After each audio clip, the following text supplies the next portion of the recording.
welcome everybody. All around here in Silicon Valley, you hear a lot about the future. That's what we talk about a lot, and at this panel as well, at this summit. We're talking about the future of Periscope, the future of live streaming, future of social media.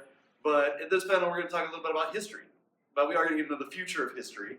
To my left is Darius, Arya. This man is an archaeologist, PhD, with the American Institute of Roman Culture in Rome. So, long way away. We've also got from Great Britain, my man Dan Snow. He is history hit across all social channels. And what's your Periscope? The history guy. The history guy talks to the BBC. So, we come from two different angles at taking history to Periscope. And by the way, my name is Jeremy Owens. I'm Market Watch Technology Editor and San Francisco Bureau Chief. So I'm at home. I'm on home ground. Welcome to San Francisco to both of you. So we come at this from two different angles, right? So we have somebody who is in archaeology, does this, works to save the culture of Rome and to educate on it. We have somebody who is broadcasting about history. History Hit is a very popular podcast. 2015 Best of UK, correct, award for podcasts. But doing the same thing, educating people on history and bringing history to new generations and in new ways through new channels. So we can look at this a couple of ways. You can look at the way history is being taught, but you can also look at it, how does it affect you? Taking what you know, what you do already, taking it to new channels.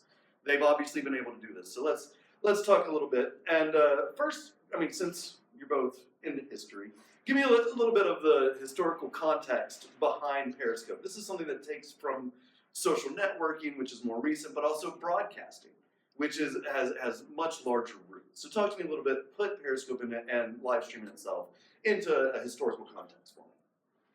Well, I guess what you see with technology has been, whether that's personal computing, whether that is firepower delivery in the US military, whether it is broadcasting, is the miniaturization of stuff, of whether it's lethal force, whether it's taking pictures and broadcasting them. So, and we saw in the 1980s, particularly the Ethiopian famine was the first that led to live aid and all that stuff, live aid.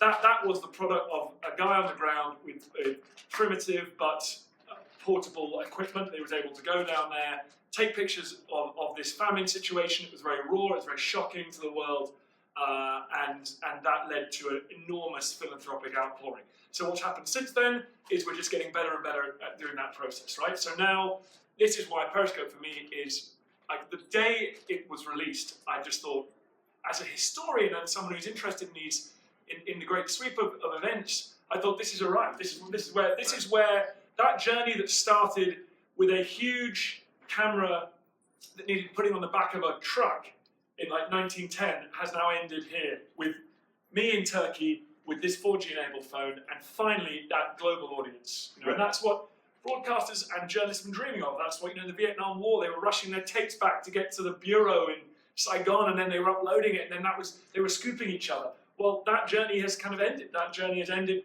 with us talking to these guys, talking to you guys today, with an unlimited, infinite global audience. Right, and it's even more unlimited. Back then, even when they were running those tapes, and it went to TVs that were sitting in people's living rooms, gigantic tubes that you had to be at home to watch. Now everybody's got their phone on them everywhere they go. So we've opened up this ability to broadcast and the potential audience at any given time. So talk to me a little bit about what each of you do with it. Darius, you even said that you periscoped a dig. Right. Last summer, correct? Yeah, I mean, there's so many different spaces that you can get into now that were not possible from just in more recent terms, more recent history. You have Twitter, Instagram, and there's ways in which you're having live conversations in 140 characters. You're able to curate images. You're able to reach and make connections with people with images, then short video. But since we both do TV, we knew what that space was like. And I was very excited as well about Periscope. So just jumped on it because I have it easy. I'm in Rome. I can literally walk out the door, and where I get my coffee is where Julius Caesar was assassinated. Right. And it's literally, I'm literally on top of the curia in which he was, stabbed. I mean, it's ridiculous. So bringing people into that kind of reality, that history, I mean, again, it's easy, but a lot of the conversation I want to talk to educators and students is you can all be in that space too. I mean, I want to show it with a Rome, but wherever you are, I mean, history is everywhere. We're all part of it, and we're all able to lead forward with conversation. So, I mean, what's really interesting, I mean, that's big history. I mean, Julius Caesar's dad doesn't get bigger than that, right? That's one of the biggest. So, but this morning, I got jet lag, so I went out to the Mission District, and I'm walking those streets, and that is modern social history. San Francisco, what happened in Mission, what happened with the art that was going on there, what happened with the revolution in ideas and social outlook has rippled all over the world. So, and at the moment, me and Darius doing this, I want to see other people. I want to see people regaining their own history, saying history's not about kings. I mean, Julius Caesar getting killed is awesome, and I happen to like dead kings and queens, right? So don't get me wrong, but that's not what it's all it is about. And I think that if you can go to Mission and you can say, look, this is history right here, and it matters, and it's unbelievably colourful, and it's unbelievably engaging. Like for people who want to scope, it's great content. It's great ideas, but it's also great visuals. I mean, we are at the beginning of a complete redefinition of history, and I don't even like the word. The word's difficult because everyone is here thinking, oh, I think they're talking about dead white guys, and actually we're not. We're absolutely not. And the thing is that I love about it is, anywhere, anytime, it can, just like Instagram got people involved in curating and looking and setting up and ultimately meeting people, because their Insta meets were a great way to meet real people. With Periscope, you can say, well, what's in my backyard? Now I have something to learn. There's something I want to transmit. I mean, you have your values, you have your background, you have your education, and all of that is really important to someone else somewhere. Yeah. So we have an easy job because we're traveling or because we're living in great cities or whatever, and it's simply, I think that it can be like a flagship for what we're doing, but then you're watching it, you go and do it. Right. Go do it for your students, go do it for your teachers. I mean, there's going to be new projects, and then ultimately look at resources. People that are happy to talk with you in your comments or in other platforms and so forth. So I've already started to work with some schools, and this is just the ultimate platform to further that cause. Right, yeah, it really democratizes it, right? Like, it used to be me, right? Like the journalist, the guy that had to go find one of you. And we're begging, we're like, right. Please come. Yeah, no, you're just sitting there waiting for me to call your phone. But now you can just do it yourself, and you're tapping straight into an audience that you used to have to go through filters for, right? If I talk to one of you, I'm mostly print or online, right? I'm talking to you for half an hour to an hour and trying to distill like a couple of quotes that are most relevant to what I'm writing about. That still has great value. That still has great value. It does. Don't get me wrong. Everybody follow me on Twitter, and Marty Watts is wonderful, and all that. You are a writer. You have that power, and that's, we don't want to lose that, because that's the other issue. It's democratized, everyone can go and do it, but we can't all be self-styled leaders. Right. I mean, so if there is content, if we do know something, or you want to take that time to learn something or connect with people to learn something more, how much better is that? Well, it gives people the option to get deeper into something, right? Like, not just skim the top of it, like you're going to with write-ups on different things. Yeah. You can get right into it and delve deep right away if you want to, and that's what you offer. And what's great is, working in TV, the big issue we have is we're trying to sell a TV show in one territory, which is like 50 million people, and they're like, oh, I don't know if we need a documentary on the civil rights struggle 1960s in USA, right? I don't know, but globally that niche, because in one territory you're gonna be like, yeah, I think maybe 1 million people will be interested, but that's not a big enough audience. So suddenly globally you're reaching out, and that's one of the things we learned from YouTube, whatever. There's a big group of people that are interested in kids opening presents. Kittens. But that's great for us, because I have to accept that at the moment I'm not going to convince everyone in the world that history is the new rock and roll, I'm working on that, and it means though that there are enough people, especially because I'm privileged to speak English. Australia, South Africa, New Zealand, India, USA, Canada, UK, and obviously lots of people speak English.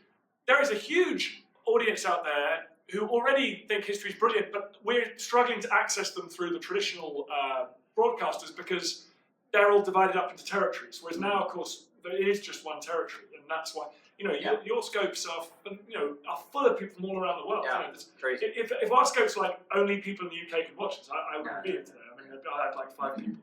And I wish I were more of a polyglot, but can't really do a scope. Well, I mean, look, we did live tweets in Latin, so we could do some Latin, but I'm a little rusty right now. But Italian, obviously, and in English. I mean, at least people want to learn and they'll have the conversation in English. We're lucky, that it's a language a lot of people around the globe can communicate in. But really, it's also driven me. I just want to go here, and I want to take you to Pompeii because I really like Pompeii. So I want to go to Pompeii this month or next month. So utilizing a place that is easy to get around, like Italy, there's countless places to go, and I'm collaborating with the Ministry of Culture and the Superintendency and the Vatican. So and a big part of what I want to do is focus on the preservation aspect because there's always going to be an issue of something it needs help, and how can you rally around people? How can they participate? That's what I want to help. Empower. Yeah, well, there's a guy, who I met yesterday here who's hiking around the pool with Periscope, and he's raised like tens of thousands of bucks, and he's building villages in the pool. I mean, that's unbelievably inspiring. Yeah. And if you could do that because there's some crazy issues with, the heritage sites around Italy, and if you could get everywhere. And if you can mobilize people via Periscope, that'd be extraordinary. Yeah. And that is game changing. Right. Yeah. You talked about meeting with the Vatican and talking to them. Tell me a little bit more about that, what they were looking to find out about live streaming and what you were able to work with them on. Yeah, well, the thing I was so excited about was this was technology driven. The Vatican Patrons is the division of the Vatican Museums that then raises money to do conservation projects within. It's one of the world's greatest collections, but they do need to raise money, of course. So they created an interactive app, and I helped them push it out, both by doing a kind of closed-door Insta-meet, so we had a lot of people taking pictures behind the hours. You got World Press, The Guardian, Condé Nast, and so forth. And then I came back, and I did a lot of live streaming. I was able to actually talk to conservators and talk about that message and so on and so forth. So it was just like, that great experience, that unique experience is something that it gives people another side and appreciation of wherever museums are. Museums need to be occupied with people, but museums need to be taken care of. And how can we lend a hand? I see that's going to be a great vehicle for, all these organizations. Right. And you said it yourself. Museums have got like content, right? So everyone's about It's all about content. These guys are like, what are you talking? There's enough content in one museum. So it's unbelievable. Yeah. So if they are watching or in the museum trade or universities, like let's do it, let man. it fly. Like Go, do scope up and meet up. Smithsonian should have the best Periscope like- channel ever. Just give it to a different employee every day and go They in just walk around. And some of them get it with the Instagram and the Twitter. Yeah. Some of them got it with the stills and the JPEGs. They go, I see. We could just put up pictures of these unimaginably priceless and beautiful things in our collection, and we already have those pictures on file, right? Right. And some of them have done that, become serious players. And British Museum, I mean, look, tell a story every single, And one they of have these things. millions of engagements, Yeah. right? So, but now they need to go to the ultimate Yeah. destination. Well, they need to scope up and they need to create stuff that will compete on level terms, and I believe quite soon outperform a lot of TV shows that are out there, a lot of older star broadcasters. And that's why I was telling Dan and Mitch are doing incredible things, and they're getting this buzz, doing this amazing experiences. Well, let me tell you something. You can get a history buzz. I mean, you can I am here. I am close to this thing that's, thousands of years old, or even hundreds of years old, or 50 years, but has this value, and I am there. I'm experiencing it. I'm touching it. I'm seeing it. And let's not forget these places: the pyramids, Elysee Palace, Vatican. These are some of the most popular tourist destinations on planet Earth. The proof is people are like, people don't like history. I'm like, that's all they're doing. So more people visit heritage sites every weekend in the UK than go to soccer matches, right?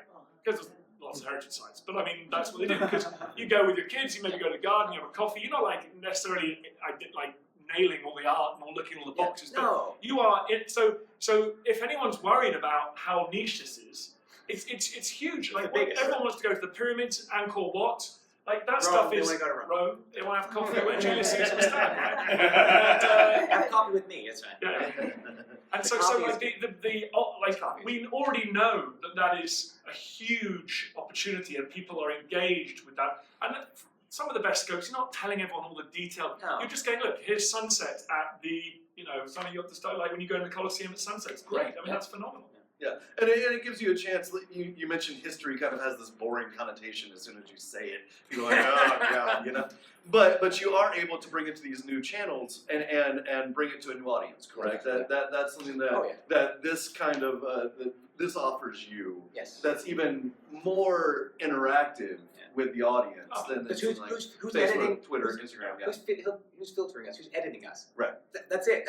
Sadly, no. Yeah, but you can find yes. you can find the generation that's getting bored in their history class, right? And doesn't doesn't want to walk home and read their textbook and doesn't want to listen in class. But you can find a way to touch those people, right? To bring them in. We are there. I went to this guy's house in a remote part of Scotland. He was a Japanese prisoner of war. He was blown off his feet by the Nagasaki nuclear bomb in 1945, 70 years ago last year. And he's there, we're in his room, we're scoping, and people are saying, like, what was it like? And he's telling them, oh, it's pretty tough. I got radiation sickness. And then some people are challenging him, saying, you guys dropped, that's an act of genocide. What we're doing. He's like, okay, I can see that. We're having this discussion in his house. This is revolutionary stuff. Like I can't even. It's so exciting to be involved in this. So then you get challenged. You say, well, I want to take you here. I want to go there, so maybe I'll consult with Mitch on, kind of get that cable into the catacombs because you don't get much of a signal down in San Francisco or whatever. So right. there are going to be, I think, all kinds of, fun opportunities to bring people to places where, half the time in Rome, you can't go there or there because it's too tight and narrow. It's going to get better and better. It's just getting better. Like all the underground stuff in Rome is incredible, right? And let alone in the underground cities in Paris. And that's why this conference, again, hats off to Ryan Bell. Putting it all together, the Periscope is actually here, and great scopers from all over the world, unbelievable. And we're able then to, I get so much out of this conference, and I think about if I just gone to that academic conference, what would I have gotten out of that? Right. Who would I have been having a conversation with and challenging me to push the envelope in all these different directions? It's here, in this kind of conversation, in the hallways, in the panels. It's that is which I think we're going to go back and have like a million new ideas of where to go because. And it's nice talking to the guys who are pushing in with the hardware stuff and telling us what we can achieve technically because that's a huge part of it as well. But it feels very collaborative. One thing I think a lot of people at that are here are thinking about, and we talked about, museums need to get on this and do this. There's so many channels now that have just come about in the last few years with Instagram and Facebook and Twitter and Snapchat, and you've got to put a lot of resources to getting on all of those. Yeah. So deciding what works well on Periscope and deciding when to dedicate the resources to live streaming. What have y'all discovered through your use of the channel that would help people make that decision? That's a very good question, and because I've been annoyed that I've sort of missed out on the YouTube thing for a while. I've kind of just been like, playing catch up, and the trouble is that requires you got to be post production, it's got to be shot properly. The great thing for me about Periscope is the rawness of it, the speed, the agility of it. So like, on the way to work, you're scoping. On the way to work, I'm scoping. There's a break in the TV. Everyone, the crew breaks for lunch. I'm just like, right, scope up, let's go. 20 minutes. I don't have to take it home. I don't have to spend 4 hours while my PC's dealing with this massive file. I'm then editing it. I'm then grading it, and it still looks lame because I can't afford really good grading and editors and Whereas this is just so raw, and that's why this I think is the purest form because this is what this looks like now, right now, with no one else getting in the way and making it look good and airbrushing and. Well, that's good. Yeah. so I think for me, you're absolutely right. The reason I've gone all in on Periscope is for that. It's because for busy people living real lives like you guys are doing. Like if you're building villages in Nepal, if you're diving, if you're kite surfing, you don't want to spend the whole night taking all the GoPro footage and stuff. There's a place that, of course, I love that stuff, but that is not going to be me in the short term doing those kind of high production value projects for myself anyway. Yeah, I have an iPhone 6 Plus. I like the big screen. I've got sometimes a Wi-Fi device because I need extra data. That's maybe €30 a month extra. And I'm looking now for a little more tech and lenses and things like that. I'm very inspired by the meeting here, but it's really just out of the go, and it really is oftentimes just living in that city. That's my city. So my daughter's in swim class. I've got 40 minutes. I'll zip over here to the Circus Maximus or something like that. It's like 5 minutes away. I mean, so I can, because I think maybe people would like that. But at the same time, it's also, you want to structure it and say, I want to go here. So again, it's pushing me too to think about how can I improve there, or how can I, where do you guys want to go? And they say, go here, go there. Try to do that. My wife loves it because we're driving down the highway and I'm like, hang on a second, there's a Norman cathedral down here. Which, and she's like, it's like, I want to check it out. She's like, do you want to scope it? I'm like, well, since we're there, I may as well. I can see you guys, I can see a lot of you kind of going, wow, Darius is talking about, the Circus Maximus, and of course, Rome is like gold-plated. But you live in New Hampshire. There is lots of great history in New Hampshire. Don't underestimate. No. Like, I'm sitting in Europe. New Hampshire's as exotic for me as the Circus Maximus. So you guys don't underestimate what the excitement and vividness and colour that your own normal is to someone like me. So I love those scopes, even though they're not like history content. I love the ones with just people walking through cities, New York, just bring like the height, a walk through, or here. That is art. If you're living in Dubai or London, you're like, oh my, that is fantastic. Different time zone. It's romantic. It's exciting. It's great. It's all about the globe, and then you're spinning around saying, where do I want to go right now? Where am I going to transport myself? Bing. And a big shout out to New Hampshire since I live there as well. Just go to the Con Library in Exeter, and you've got world class. I mean, whatever the ranking is, it's just there's something that people want to see. And I mean, you can't beat a New Hampshire or New England fall and foliage. I mean, it's not. True. Nothing like that in the world. So I think this kind of connection is just really. I think we want to give a shout out for history, whatever that is. I mean, whenever that was, yesterday or 2,000 years ago. I just think it should be a bigger part of the conversation. And I'm thinking about selfishly like my kids. I want somehow them to absorb. Where are they? What space are they in? They're in these channels. They're on these, the phone or whatnot, and you got to engage them on their level. Yeah. Because then you're going to miss it. And it sounds like both of you really like Periscope and live streaming for its ease of use, right? Like you talk about, I've got 20 minutes to kill. I can kill it on Periscope, and you can find an audience that way. So I think that's something that people feel that there's so many channels and so many ways to get out there and interact with an audience and find an audience. But when you're looking at trying to find one that's a little bit easier, live streaming, you do it and you're done. There's less, you want to have a plan for what to say when you get on there, a theme. But once you're there, you're done, and then you're done. There's no going back and doing more. Yeah. For the future of live streaming Periscope, now obviously Periscope last week integrated with the Twitter iOS app. Yeah. So we're looking at possibly a merge of Periscope and Twitter a little bit. Which obviously if you have a Twitter following and a Periscope following, that's great. If you don't, you can kind of go from one to the other maybe, right? Periscope has talked about saving all scopes and presenting them in a way, right? Yeah. So then you've got a little bit more, like you were talking about, you missed out on YouTube. Well, if you can save your scopes and kind of, continue have them continue to live and put them out, and when something happens near a historical site, you can say, okay, well, here's some history that pertains. Bring up an old scope and things like that. Where do you want to see Periscope and live streaming go? What kind of new features or what can they offer that will help the cause growth that you have? For example, the technology that's being used here, the ability to flick between multiple cameras would be good. So you can go out with your buddies, and we can go out together, and we can get different angles. As a person with a TV background, obviously you do miss occasionally cutaway shots, so you have a nice wide and you can cut into the little piece of art or document on the table, making that seamless. I think anything that can just help us take on the big players, the old broadcasters, maybe get the drones going eventually, so you're cutting the personal ones, the meaty ones, the nanos. So I think just stuff that gives us more and more ability to make those scopes look fantastic, but whilst saving that ease of use, low barriers to entry, and I'm excited. I mean, it's already stuff is moving so fast. All the stuff I've been looking at here, all the hardware, talking to you guys about what you guys are doing.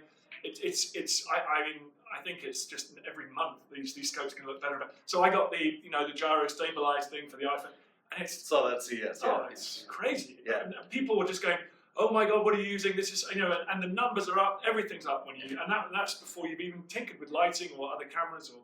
You want to up your game. You want to give, a better product, as it were. You want to show something amazing, so you want better lenses and things that you can add on, and tech and collaboration. Because I mean, it's one thing when you're doing it by yourself, and it's another thing when you're interacting with other people, where you have a third person that's able to participate as well. And you're gonna. So overall, we'll be in the level of what they're doing in broadcast very shortly. Yeah, and I like the way Alex Carr and Alex Petit have been doing split screening stuff. So for the more static ones, I'd like, we do a lot of stuff in the field, like Jack Bauer. But, but also, but I would, if I'm going to move to like encouraging my wife not to leave me, I think I need to do some sort of I'd like to do a more regular sort of like anchor it from my house and have a kind of regular and get people on like Darius. So again, looking at how you can again turn it kind of traditional TV show, but you have guests on it. They're coming in via Skype or they're coming in via whatever. Lab. Yeah, exactly. And so that would be awesome as well.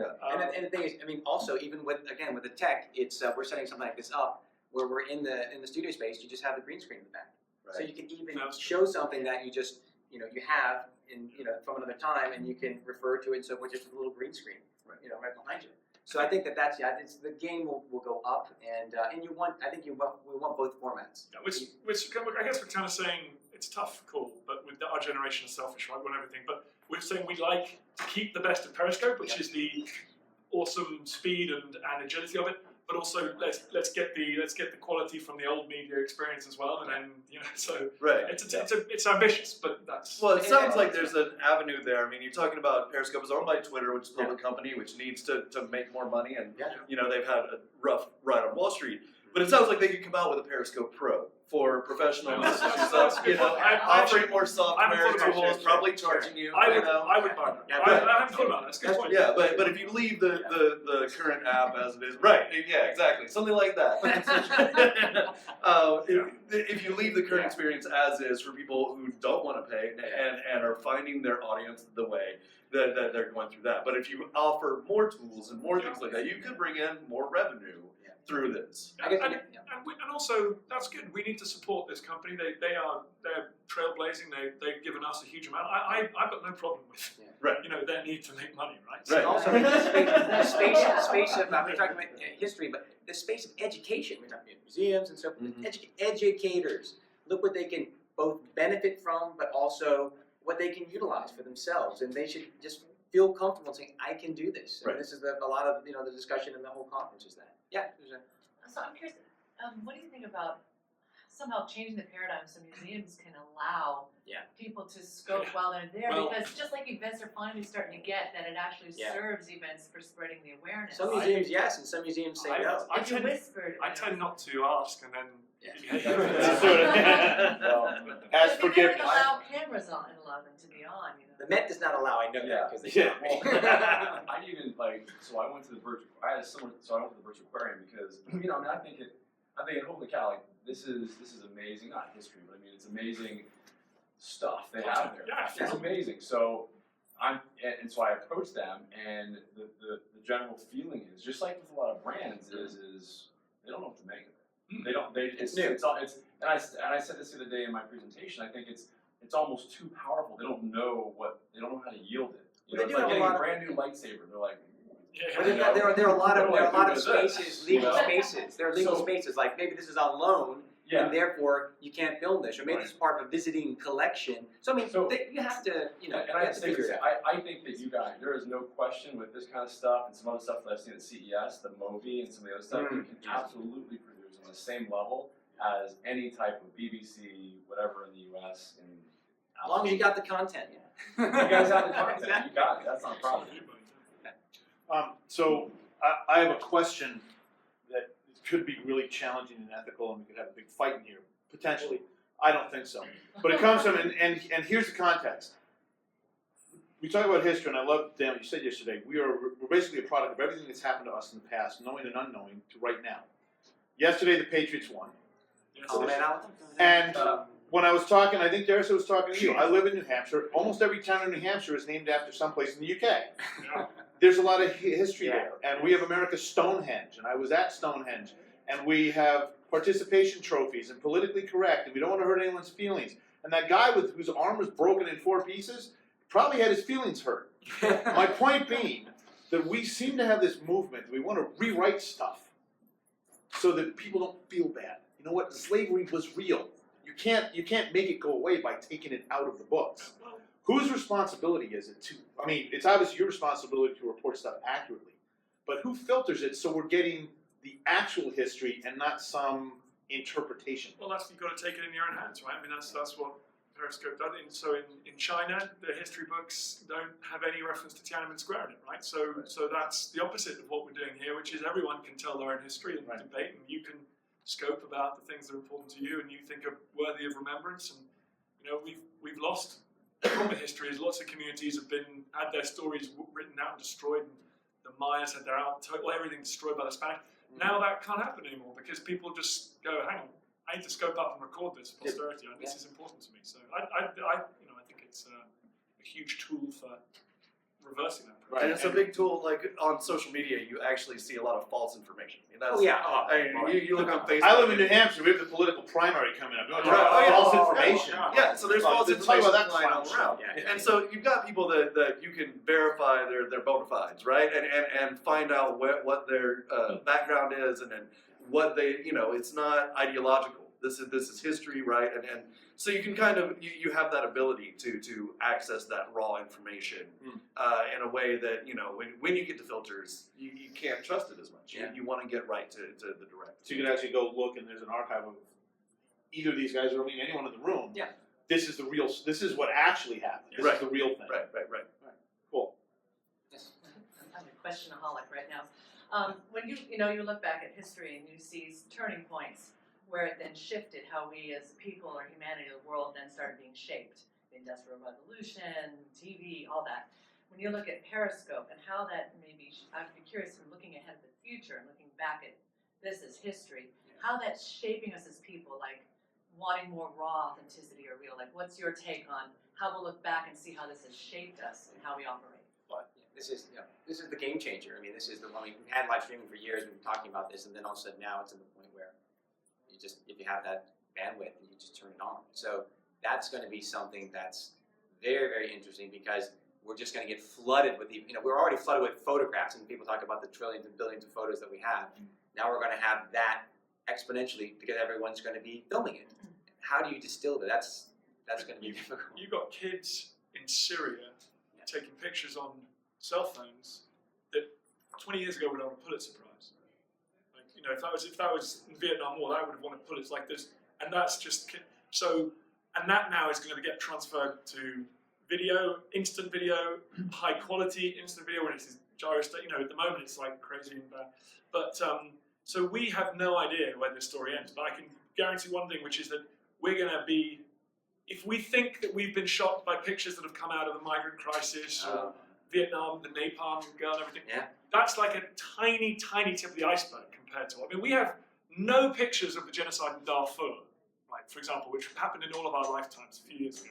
So we still don't. With the Rwandan genocide, we have like a few. The next time that happens, it's going to be crazy. So our politicians are going to come under huge pressure from all of us to do something about that. It's just mind-boggling. To kind of quote Amanda Palmer, we are the media now. With Periscope, we are the media. Hey, I need a job. But we control a lot of the news that comes out now.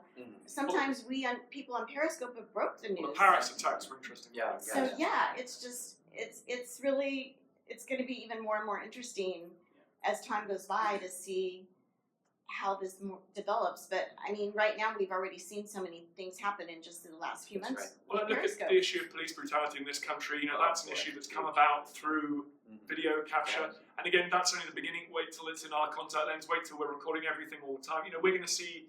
Again, this is all tip of the iceberg stuff, right? And So be really smart. I mean, I tell all my students all the time. Just like we said with Facebook, and just like we said with Twitter, you're out there. So therefore, think about what you're saying. Think about how you're behaving because it won't go away. I mean, this is really critical too, how you're presenting yourself and what you're talking about.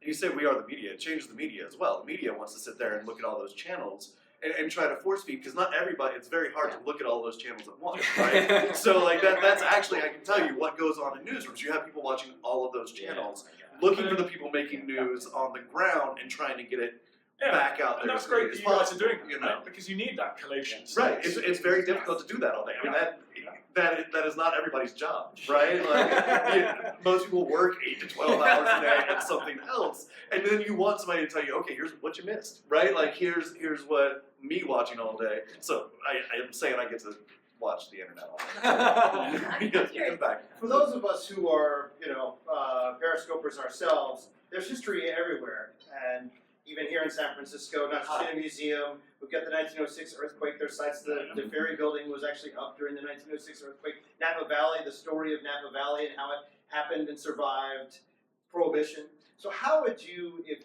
advising those of us who want to try to explore through Periscope the history of where we live, whether we live here or somewhere else, how would you, other than going to a museum, how would you advise those of us to go explore that? I mean, it's easy, man. I mean, San Francisco is this city. People are in Europe. People are reading about American history. I can never understand it. I can never understand it. What happened on this continent has defined the modern world, right? And San Francisco is, I mean, a brilliant example. I mean, if we were in like Des Moines, Iowa now, I'd be saying like, Des Moines is interesting, but like San Francisco is. I was almost going to say they might give you a passport for what you just said, but now Just not as but like, so this was when the gold rush happened here, the summer of love happened here, the complete revolution in our sexual identities happened here. This is where the troops left for the Pacific War. This is where the tech revolution is coming out of here. I mean, you guys are lucky to live in the Bay Area. Like, it's an unbelievable amount of content here. I think you've almost got more than like most places I know. So, and I would say just hit the streets. Start with the. Again, I think people underestimate how interesting their own neighborhood is, right? But I have been pounding the streets with jet lag. I've been up at 3 a.m, walking all over the city.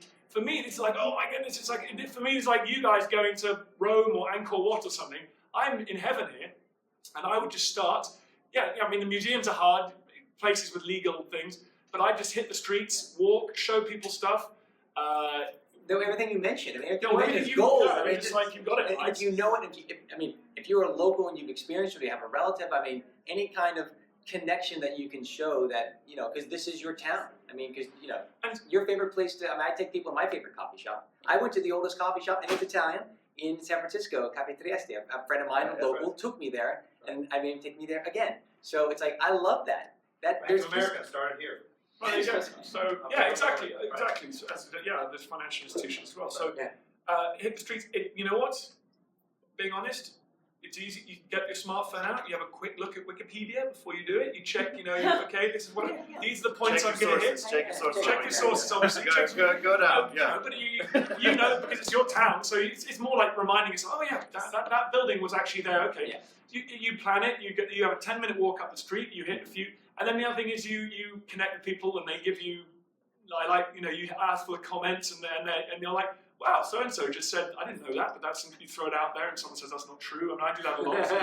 So I don't think you have to be as knowledgeable as Darius is. I mean, I go to a lot of places and kind of go, I'm somebody who loves history. I know probably 5 or 6 things about this street, about this scene. I'll say those 5 or 6 things and then apart from that, let's start it from there. And It sounds like walking tours and interviews are like the 2 best things you can probably do to bring out some history, right? Now, I'm an East Bay guy, so I'm thinking about walking up San Pablo in Oakland. Now, that's where the Hells Angels was founded. The Black Panthers was founded in Oakland. There's a lot of history, like, just up that corridor. There's an aircraft carrier there. Right, yeah. Yeah, so, and then finding people, and it depends on who you know, right? It's hard for me to get an interview with somebody like Andy Grove, who founded Intel, right? And but if you happen to know him through a family friend, you're going to see him like, hey, do you mind if we just have a chat real quick on live stream? That would be more interesting than anything I could do on a daily basis, right? Like, and so I think those 2. What else do you see as a possibility to really illuminate history beyond that? Well, I think it's exploring. It is a visual medium, Periscope. So I think exploring great spaces, whether that's insane adventure sportsy kind of vibe spaces, or whether it's architecture or Street life. I mean, street life. street life's great. Yeah. But I mean, think about too. I mean, also across the platforms. Like if you're living in a place, maybe you like to take the photographs. Think about how if you get involved, with taking pictures, how it can actually influence what you're going to end up scoping. So I mean, I'm across like and Instagram, then other platforms, and I think that also adds to that kind of enriched experience because I'm not going to be down on photographs. Photographs are beautiful, and photographs are down booking lots of photos. You get his book because it transmits all kinds of ideas and values, and it engages you. So that can have an effect upon how you're going to scope. Look for visually interesting places, like Yeah. the history of Golden Gate Park, right? You can go out to Golden Gate yeah. Park and walk around, talk about everything that's gone on there, the concerts of the past, and show. But that's also a visually interesting environment, right? Yeah, and don't feel like I'm doing a history show here. When Right. something fun, go and listen to some street music for a bit and say, well, that's actually part of the experience here as well. I mean, that's what's nice. I think even more. I mean, half the time we're making TV shows, you go to great historical places, and something awesome contemporary is happening there. And you have to not talk about that bit because you're only there to talk about the thing that happened there 1,000 years ago. So what's great about Periscope and being individuals, being citizens, is that we just go, I'm here to talk about history, but I'm very happy to go and watch this guy playing sax for a while. Or Right. whatever. So, Right, and you can have that interaction with people right there live. That hey, could you just show that guy? I want to see him, right? And you were talking earlier about education, and I think that element of Periscope is going to be huge in using this for education, as opposed to what we're seeing now with a lot of lecture taping and broadcasting, right? It gives an opportunity to interact with people in a way that could spur better use, Like and stuff like correct. Any other questions? I have a question. So I told you earlier, I've always been obsessed with history and majored in history. I used to do living history and dress up as these characters and just kind of like embody them for people in a hoop skirt. It was crazy. But part of that was by going into their journals and living it, I realized they're just me yesterday or a different day. Like, how do you rebrand it so that people understand, children understand that it's not something else. It's just the passage of, it's just time. It's you at a different time. Yeah, the delivery. I mean, you keep it as formal and dry and rigid as you want, or you can, have a conversation. It's not, yes, I'm broadcasting live here. It's, hey, I'm checking this out. It's really cool. You want to take a look at it? So I mean, it's just how you set the tone that you want. If you want to be more formal, because that's your space as an educator or something, do it. But just be comfortable with yourself and how you're interacting with people. I think we're both pretty casual, But I think and also choose your subject matter. And if that's what I want to see with the rise of this history is actually, as it happens, I kind of like big buildings and dead kings and queens, but I want to see people like you having a whole thing that is the whole. This is also history, and just I would follow that, and it would be amazing to see. There's a historian in Britain called Lucy Worsley, and she just dressed up all the time, and she talks about like poo, and she's like phenomenal. All the incredible things that connect us with individuals in the past who weren't necessarily kings and queens. And so, I'm a huge fan of hers, and I'm desperately trying to get her on Periscope because she'd be Lucy Worsley. She's phenomenal. She's a big star. Do you think history can be rebranded to be something other than and it's going to happen via Periscope because actually, weirdly, with TV, a big problem with TV is TV has its audience. It sells advertising against that audience. The advertisers want to know you're going to guarantee that audience and that they're going to be guys in their 30s who are going to buy cars. So then they can't commission something on Jane Austen because then those guys are going to know that. So it's very, very difficult. And I've been in these discussions and they're very tough. So, and it's going to come from you guys and all of us, which is, rebranding and saying, okay, I thought there are a lot of guys out there who really like watching military history documentaries about Hitler. And unfortunately, at the moment, that crowds everything else out, right? So at the moment, it isn't seen that there's a market for other stuff that you're talking about. But now with Periscope, of course, there will. Yeah, we can all show that and then grow the audiences. I mean, I think it is important right now too, as this thing is really taking off, is to get numbers because you want to show, this is viable. There are people literally all over the world, and they're interested in this or they're interested in that. They're interested in this kind of thing that, in a style that doesn't really work all the time with TV. Because they have a certain kind of angle they want to push or whatnot. And you can literally turn from hardcore, this architecture, to this guy doing this thing on the street. Yeah. So then really, isn't it about individuals finding out what their niche is. Like, you know, of course. as a historian, as a kite surfer, or a, you know, action sports guy, maybe go out and just kite surfing, or, you know, because Mitch is obviously, you know, cornered the market on going under the water apparently, Listen, you can go kite surf. Come with me. I'll take you kite surfing in front of anti-Saracen castles and Exactly. temples, man. I mean, so there's a market for that, and I think that's the message here, is that everybody's got to kind of find their own, you know, whether it's a historian, that all of us, you know, in terms of, you know. I think so. I think it's people, and if you do what you're good at, it'll be more engaging. And, it's something you're passionate about. Yeah, exactly. Passion. Yes. It just comes through Amen. immediately. And that's what I found, I think, and tell me about this. I mean, because I know for me, it's helped me determine and identify what I should be doing more of, based on the feedback that I'm getting. Yeah, It's totally community-led. Right? Yeah. And that's the beauty of it, right? Is you get that instant feedback, and, you know, 450 scopes later, you know, I've got a clear understanding of, and I think you guys have too, right? Yeah. Yeah. I mean, you already knew. I'm just saying, like, you know. I suck at everything else. I never had any choice. Are you finding new? Yeah, for sure. No, I mean, absolutely. Good. And I think that's the lesson of this. You know, these guys are using history on Periscope, but Periscope does offer the ability, everything that micro that you're into. Like, we all live micro lives, right? That are looking at something hyper specific, right? As a journalist, I want to go tell the story of this company. But the guy who works in programming in a certain area, there are a lot of people very interested in just that area. I'm never going to be able to write about him, right? But he can go on Periscope and explain what he's doing and show what he's doing and find an audience, and that's worthwhile, right? So it's not just history. Everybody has a chance to find what they do that they can then broadcast. There's going to be some kind of, you know, who knows what the size, right? Like, but there is going to be some kind of audience for that. I think, as the historian speaking, the lesson of the internet since 1995 is if you're into something, enough people in the world are also into it. And that's because there is a global, you are talking to an infinite number of people, right? So that is what is so wonderful. And I actually, you hear about these memes, people who specialize in whatever they specialize in. I think I celebrate that. How nice for those people. They found each other and connected with each other. They must have felt like total losers in the 80s, but now they know they've got that. You know, that's fine. Disney. You got the whole Disney thing. It's like, you know, it's amazing. It's just huge. You know. Okay, well, let's wrap it up. I really do appreciate your time. These guys came from a long way away, so we really do appreciate y'all coming and talking about those things. So,